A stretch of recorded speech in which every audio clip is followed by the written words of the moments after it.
वट सावित्री व्रत ज्येष्ठ मास की अमावस्या को मनाया जाता है। वट सावित्री व्रत में महिलाएं अपने पति की लंबी आयु के लिए वट वृक्ष की पूजा करती हैं, व्रत रखती हैं और सत्यवान सावित्री की कथा सुनती हैं। यह व्रत सच्चे प्रेम, त्याग और नारी शक्ति का प्रतीक है। तो आइए कथा शुरू करते हैं। प्राचीन काल में मद्र देश के राजा अश्वपति राज्य करते थे। उनकी कोई संतान नहीं थी। उन्होंने संतान प्राप्ति के लिए कठोर तप किया और देवी सावित्री की आराधना की। उनकी तपस्या से प्रसन्न होकर देवी सावित्री ने उन्हें एक सुंदर कन्या का वरदान दिया। उस कन्या का नाम भी सावित्री रखा गया।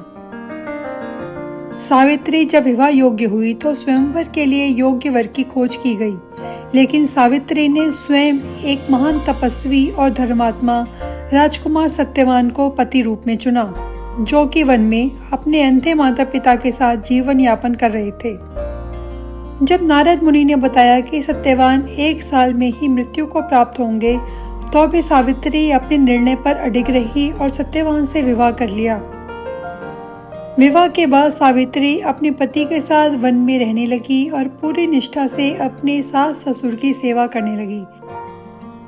जब सत्यवान की मृत्यु का दिन निकट आया, तब सावित्री ने व्रत रखा और वट वृक्ष के नीचे बैठकर भगवान यमराज की आराधना करने लगी। उसी दिन सत्यवान लकड़ी काटने जंगल गया और वहां उसकी मृत्यु हो गई।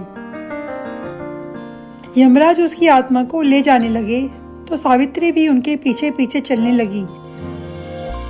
यमराज ने कहा, सावित्री तुम अब लौट जाओ, ये धर्म के विरुद्ध है। सावित्री ने धर्म, नारी धर्म, सतीत्व और पति के प्रति निष्ठा की बातें कहकर यमराज को प्रभावित किया। यमराज ने प्रसन्न होकर सावित्री को वर मांगने को कहा। सावित्री ने पहले अपने सास ससुर के नेत्र लौट आने का वर मांगा, फिर उन्हें राजगद्दी वापस दिलाने का वर मांगा और तीसरे वर में अपने लिए 100 पुत्रों की प्राप्ति की कामना की। यमराज ने सभी वर दे दिए, लेकिन जैसे ही उन्होंने 100 पुत्रों की बात मानी, उन्हें समझ में आ गया कि सत्यवान को जीवित किए बिना ये संभव नहीं। अंत में यमराज ने सत्यवान को जीवन दान दे दिया। इस प्रकार सावित्री ने अपने सत्य, सतीत्व, दृढ़ संकल्प से अपने पति को मृत्यु के मुख से बचा लिया। तो सभी सुहागन महिलाओं का सुहाग अखंड रहे, यही मंगल कामना करती हूँ।